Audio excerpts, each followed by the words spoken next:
Episode की start में जब केक यूमी के फेस पर गिरा था तो ये दोनों गिर जाते हैं। यूमी अपनी हालत देखकर सैड हो जाती है। फिर मैनेजर जिन की क्लास लेती है कि उस नुकसान के पैसे तुम भरोगे। वो बताता है कि वो अचानक से सामने आ गई थी, लेकिन मैनेजर फिर भी उसे डांटती रहती है। अब जान छुड़ाने के लिए जिन गलती मान लेता है तो मैनेजर उसे सॉरी करने का कहती है। यहाँ यूमी अपने रूम में कॉल पर अपनी मोम से झगड़ा कर रही थी कि आप कोई मिस वर्ल्ड नहीं है जो इतना बोल्ड शूट करवाया, सब आपका मजाक बना रहे थे। लेकिन मोम को तो कोई फर्क ही नहीं पड़ता। दूसरी तरफ जिन को वो लड़का मिल जाता है जिसे सेक्रेटरी ने गाड़ी की कीज दी थी। ये उसे डरा धमका कर गाड़ी की चाबी लेता है। इसके बाद जिन सीधा यूमी के रूम में आता है। यूमी दरवाजा खोलती है तो वो ट्रॉली लेकर अंदर आ जाता है और वाइन खोलकर ग्लास में डालने लगता है। यूमी कहती है कि मैंने ये ऑर्डर नहीं किया, इसे ले जाओ। जिन बताता है कि पहले जो हुआ मैं उसके लिए सॉरी करने आया हूँ। यूमी कहती है कि जल्दी से करो। जिन कहता है कि पहले तुम सॉरी बोलो। अब ये मना करती है तो जिन इसके क्लोज आ जाता है।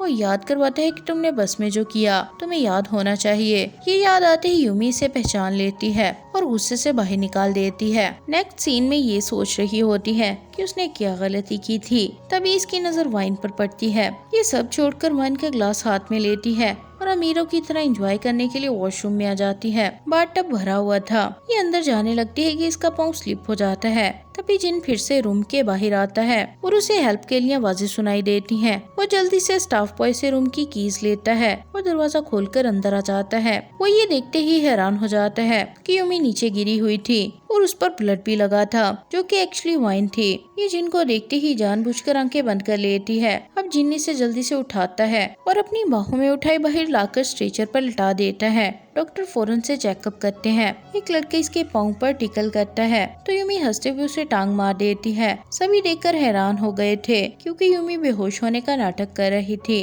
अब जिन यूमी से कहता है कि तुम मुझे तंग क्यों कर रही थी तो ये कहती है कि मैं तो ऐसा कुछ भी नहीं सोच रही थी। जिस पर ये उसे गुस्से से डांटता है कि ऐसे नाटक कौन करता है, मगर ये उसे ही डांटने लग जाती है कि तुम मेरे रूम में क्या कर रहे थे। जिन बताता है कि तुम ही तो हेल्प के लिए बुला रही थी। यूमी सैड हो जाती है कि पता नहीं मेरे साथ ही ऐसा क्यों होता है, ना मेरी जॉब लगती है और ना ही खाना बना पाती हूँ और अब तो बात भी नहीं ले पाई। जिन को इसकी बातें सुनकर इसके लिए सैड फील होता है। वो इसे अपनी जैकेट पहनाता है और प्यार से समझाता है कि इतना डिप्रेस नहीं रहना चाहिए। अगले दिन जिन अपनी गाड़ी में निकलता है और सीधा एक शॉप के पास आता है। शॉप बंद थी इसलिए वो बाहर ही फ्लावर्स रख देता है। कुछ देर के बाद एक लेडी आती है और उन फ्लावर्स को देखने लग जाती है। एक्चुअली वो जिन की मॉम थी। बहुत पहले डैड ने उन्हें डाइवोर्स दे दिया था। जिन छुपकर अपनी मॉम को देख रहा था। दूसरी तरफ यूमी अपनी सेल्फीज लेते हुए घूम रही होती है। वो बहुत सारी जगह विजिट करती है और फिर थक हार कर एक सैंडविच लेकर बस स्टैंड पर आ जाती है। तभी यहाँ से गुजरते हुए जिन इसे देख लेता है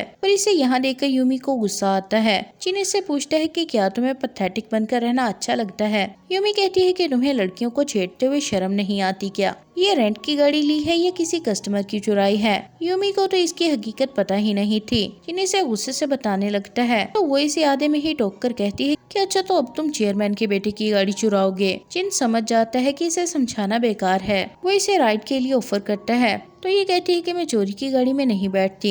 ये बताता है कि स्टेशन की आखिरी बस जा चुकी है। ये सुनते ही यूमी आकर गाड़ी में बैठ जाती है और फिर ये दोनों सीधा बीच पर आ जाते हैं। एक्चुअली जिन फ्रेश होने के लिए यहाँ आया था। वो जैसे ही ड्रिंक स्टार्ट करता है तो यूमी इससे छीनकर खुद पीने लग जाती है और जिन देखता रह जाता है। तभी इसे एक कॉइन मिलता है जो देखकर ये खुश हो जाती है क्योंकि ये इसे गुड लक कंसीडर करती थी। जिन कहता है कि इतनी घटिया जिंदगी लकी कब से हो गई तो ये कहती है कि अगर इतनी खराब जिंदगी में कुछ अच्छा हो तो उसे लकी कहते हैं। इतना कहकर वो जिन को कॉइन गिफ्ट कर देती है। कुछ ही देर में यूमी ड्रंक हो जाती है और डांस करने लगती है। इन्हें ऐसे ही रात हो गई थी। दोनों गाड़ी में बैठे बातें कर रहे होते हैं तो यूमी जिन को कंसोल करने के लिए थैंक्स करती है और बताती है कि इतने टाइम से अकेली रह रही हूँ पर कभी किसी ने एक बार भी नहीं पूछा कि तुम कैसी हो। तुम पहले इंसान हो जिसने मुझसे ऐसी बातें की।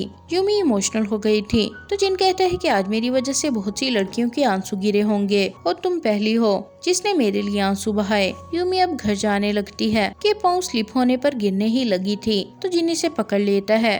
दोनों काफी करीब आ गए थे, जबकि यूमी का कभी कोई बॉयफ्रेंड ही नहीं बना था। तो ये इस मौका का फायदा उठाती है। वो दोनों रोमांटिक हो जाते हैं। यूमी पहली बार किसी लड़के की इतना क्लोज आई थी।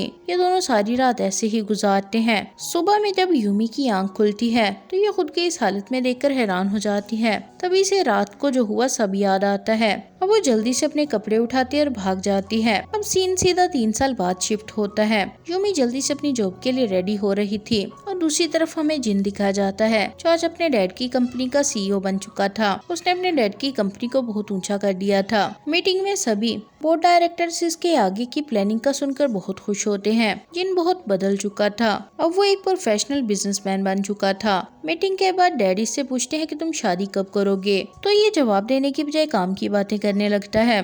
डैड कहते हैं कि तुम्हारे बच्चे कब होंगे, जिस पर ये कहता है कि अभी बहुत काम करने वाला है, इसलिए मेरा कोई प्लान नहीं। इसके बाद ये एक और मीटिंग में आता है। यहाँ सब इसे देखकर डर जाते हैं, क्योंकि ये अपने काम को लेकर बहुत सीरियस रहता था। यहाँ भी ये काम की प्लानिंग को लेकर सबकी क्लास लगाता है और जैसे ही फ्री होकर जाता है सब रिलैक्स हो जाते हैं। दूसरी तरफ यूमी एक स्कूल में एज अ कुक जॉब कर रही थी। नेक्स्ट डे यूमी एक न्यू कंपनी में जॉब अप्लाई करने आती है, तो यहाँ भी इसे एक कॉइन मिलता है। ये देखकर यूमी काफी खुश हो जाती है। फिर ये अंदर आती है और उसके पीछे पीछे ही जिन भी एंटर होता है। एक्चुअली जिन की ही कंपनी थी। ये दोनों आमने सामने वाली लिफ्ट में आते हैं। वो दरवाजा बंद होते ही जिन यूमी को देख लेता है और फिर इसी के साथ इस पार्ट का भी एंड हो जाता है।